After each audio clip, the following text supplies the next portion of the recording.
이스라엘과 이란이 도널드 트럼프 미국 대통령이 제시한 24시간 휴전 합의를 이행하면서 12일간의 전쟁이 일단 마무리됐습니다. 이란이 처음으로 폭격당한 핵시설이 크게 손상을 입었다고 인정한 가운데 트럼프 대통령은 우라늄 농축시설을 재건하려 한다면 또 공습할 수 있다고 경고했습니다. 중동 현지에 나가 있는 취재기자 연결합니다. 조수연 특파원. 네, 요르단 암만입니다. 네, 종전 이후 지금 현지 분위기 어떻습니까? 네, 이스라엘과 이란의 갈등이 일단은 봉합됐다고 할 수 있겠습니다. 24시간 휴전이 종료된 뒤 현재까지 양측 간의 별다른 충돌은 발생하지 않고 있습니다. 제가 와 있는 이곳 요르단에서도 어제까지는 공습 경보가 연일 울렸고요.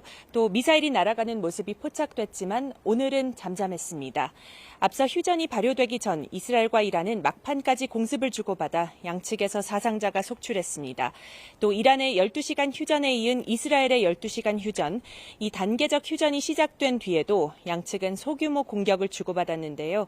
도널드 트럼프 대통령이 양국의 휴전을 거듭 압박하고 특히 이스라엘에 추가 공격을 하지 말라고 요구하면서 충돌이 잦아들고 12일 동안 이어진 전쟁도 마무리된 모양새입니다. 이스라엘과 이란은 각자가 이번 전쟁의 승리자라고 앞다퉈 주장했는데 전쟁 이후 자국 내 여론 관리에 들어간 것으로 풀이됩니다. 특히 이란 사법부는 이스라엘 정보기관 모사드에 포섭돼서 간첩 활동을 한 자국민 3명의 사형을 집행하는 등 한동안 내부 단속을 더욱 강화할 것으로 보입니다. 이스라엘은 민간인 이동과 경제활동 제한 조치를 대부분 해제했고 공항 운영도 전면 재개했습니다. 처음 전쟁의 발단이 됐던 게 이란 핵시설인데 이 핵시설을 둘러싼 논란은 여전히 이어지고 있죠.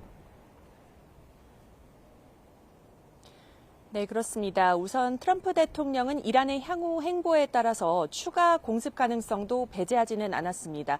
네덜란드 헤이그에서 열리고 있는 나토 정상회의에 앞서 이란이 폭격당한 우라늄 농축 시설을 재건하려고 한다면 다시 공격할 것이냐 이 질문을 받았는데요.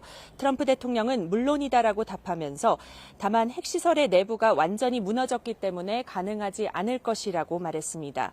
그러나 일각에서는 이란의 고농축 우라늄 상당량이 파괴되지 않았을 가능성이 제기되기도 했는데요.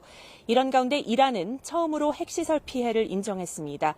에스마일 바가이 이란 외무부 대변인은 현지 언론 인터뷰에서 미국의 공격으로 이란의 핵시설이 심각하게 손상됐다고 확인하면서 다만 구체적인 설명을 하지는 않았습니다.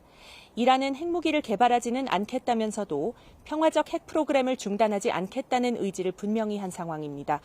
또 미국과의 핵협상 재개 의지도 밝혔지만 미국의 공습 이후 협상력이 크게 떨어진 만큼 곧바로 대화에 복귀할지는 불투명합니다. 지금까지 요르단 암만에서 YTN 조수연입니다.